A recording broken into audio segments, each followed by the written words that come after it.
د الله جل جلاله دا د ټول دنیا ژبې نه دي چې دا اوس امتیان یې وایي دا د ده زامن یې وایي دا ټول آدم علیه السلام ته معلوم په لکلو ژبې دي په لکلو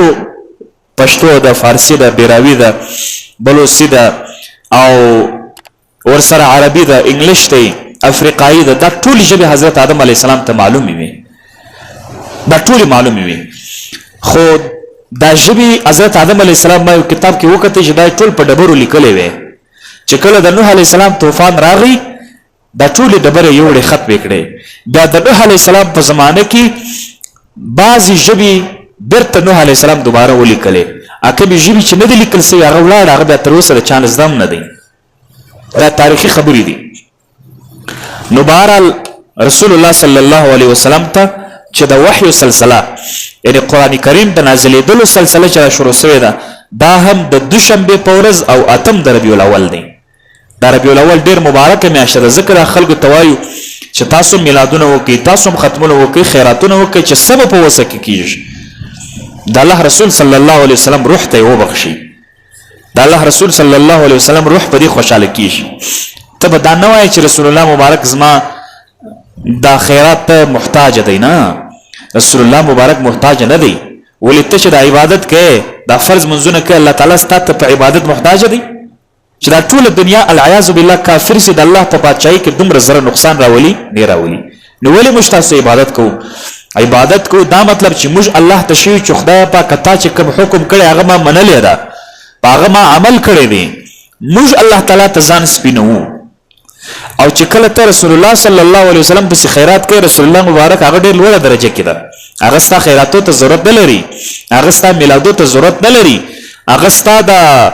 درودو ته ضرورت نه لري ستا دعاګانو ته ضرورت نه لري خو چې موږ تاسو درودونه کوو ورته وایو ورپسې وایو او دعاګانې ورپسې کوو خیراتونه ورپسې کوو د دې مطلب دا دی چې موږ رسول الله مبارک ته شیو چې د الله پیغمبر زموږ دغه معمولي خیرات زموږ د معمولي صدقه د زموږ معمولي درود شریف د خپل په دربار کې قبول کړي موږ رسول الله مبارک ته ځان سپینو چې موږ هم ستا امتیان یو زه هم ستا محب یم ستا سره زه محبت لرم دا مطلب ده بعضې خلک اعتراضونه کوي ویاره دا خو نو رسول الله مبارک حاجت نه لري رښتیا هم نه لري خو موږ حاجت ورته لرو موږ احتیاج لرو رسول الله صلی الله علیه وسلم نو ځکه ربیع الاول کې کوشش دا کوئ چې تلاوت وکړي ذکر و اذکار وکړي روژې ونیسئ تسبیحات خیرات چې هر څه به په وسه کې یو سړی بیا وسې بر ده 10 لکه کسان راوغواړي 10,000 کسان راوغواړي 1000 کسان راوغواړي یو ځای کې اجتماع وکړي علما واعظ و نصیحت وکړي نعتخواني او ذکر وسي د هغې نه بعد صدقات تقسیم سي دا ډېره بهترینه طریقه ده او دا طریقه د ډېرو مخکري علماو سره نقل ده حتی په کوم ځای کې چې رسول الله صلی الله علیه وسلم پیدا سوی ده مکه مکرمه کې دا د ابو جهل د حمامونو سره کم خلک چې حج عمرې ته تللي هغوی ته درک ورکوي زه تللی یم الحمدلله هغه ځای ما کتلی دي هغه د ابو جهل د حمامونو څخه لږ پورته په دغه کور کې رسول الله صلی الله علیه وسلم پیدا سوی ده هغه کور ته زه ورغلی یم خو اوس دروازه بنده ده څوک نه ورپرېږدي هلته مکتبه جوړه کړې کتابخانه یې جوړه کړې ده څوک هلته نه ورپرېږدي او ما په تاریخ کې د مکې مکرمې د مدینې منورې د یو عالم کتاب ما سره موجود دی تقریبا 40 کاله مخکې خالی لیکل سوی ده او د عالم تقریبا د 500 کالو نه لا مخکې عالم تیر سوی ده هغه عالم لیکي چې د مخکني علماو د وروستني علماو کار دا و د مکې مکرمې مفتیان او مشایخ علما د مدینې منورې د جامع ازهر د مصر د سلور طرفه د دنیا علما او مشایخ براله د رسول الله مبارک هغه د پیدایش په ځای کې شپه به تر سهار وعظ او تقریر کاوه نصیحت به کوله شپه به تر سهار پورې یو ملا به بیان وکړي هغه به کښېنستی بل به شروع سو بل چې به ختم کړي بل به شروع سو یو به نعتخواني وکړه بل به د رسول الله صلی الله علیه وسلم صفت ویله دغه سلسله به جاري وه تر سهاره پورې بیا به خلکو صدقې هم کولې خیراتونه به هم کول په زرګونو او په لسګونو په سلګونو غویانو چرګانو دا حلالېدل صدقات به کول اوس خو نو وراج د بل چا دی څوک څه ویلی هم نسي اوس خو هغه ټول سیستمونه یې ختم کړه چې کوم د مخکني اشخاصو د اسلافو جنت البقیع کې باقاعده ګمبد وي هغه ګمبد اوس منهدم دی او باقاعده دوی په خپله دا بعضې د دوی څخه وایي چې که چیرې زموږ وس ورسیږي مسلمانان کې جذبه ختمه سي نو موږ کوشش دا کوو چې د رسول الله مبارک روزه هم د مابین یو څه ختمې کړو ولې خلک دلته راځي شرک کوي. او یو عجیب الابل درته وکړم، یو ملاو د دینه دغه نوي ډلې والا چې جوړې سوي وایي تاسو چې حج کوئ د رسول الله مبارک زیارت مه کوئ. ولې؟ وایي ځکه رسول الله مبارک چې په خپله حج کړی دی بیا یې زیارت نه دی کړی. ته دا بې عقلي ته ګورې، هغه وخت کې رسول الله مبارک ژوندی و نو خپل زیارت بیا څنګه کوئ؟ یعنې دومره بې عقلي. وایي رسول الله صلی الله علیه وسلم چې کله حج کړی دی یا عمره یې کړې ده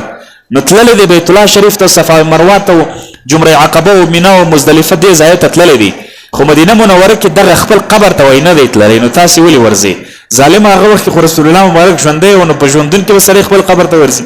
هلته به زیارت کوي. نو په ژوندون کې هم زیارت د قبر سوی ده. دومره بې عقلي انتها درجې ته. ځکه انسان چې د علم خالص د تعصبه ډک سي نو هغه بیا جهالت کوي، جهالت خو نو بیا جواب نه وي که نه. نو رسول الله صلی الله علیه وسلم ته دا د وحی تسلسل دا هم په ربیع الاول کې راغلی ده. رسول الله مبارک او ربیع الاول دا یو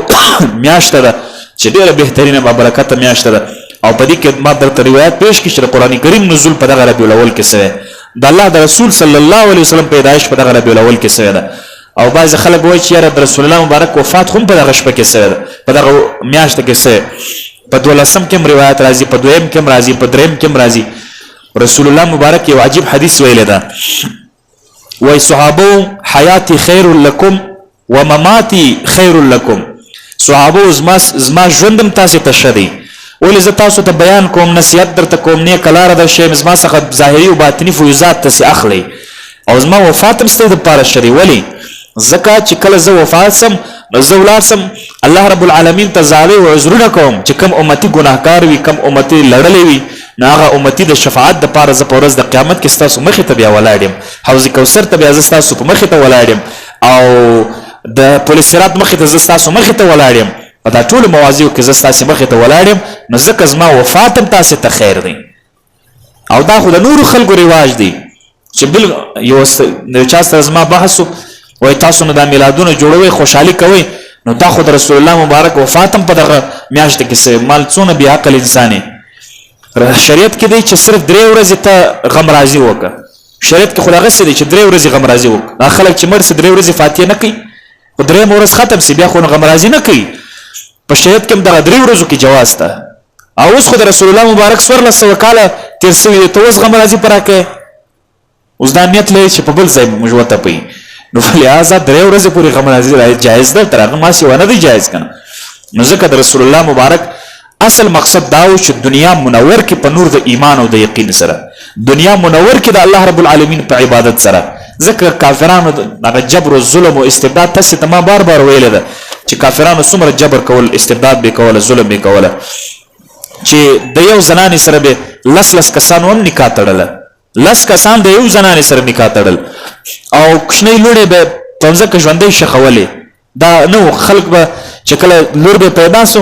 نو مخ به داسې تک تور واوښتې. څه کیسه ده؟ وایي لور مې پیدا سوې، نو د دې لور پرورش او د دې لور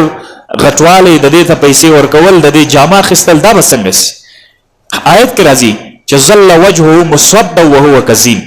چې کله به لور پیدا سو د کافرانو نو هغه به څه و چې مخ به تک تور سو. اسلام څه درته وایي؟ اسلام درته وایي چې لور ته به ته پوره حق ورکوې، پوره حق به ورکوې، خور دې پوره حق به ورکوې،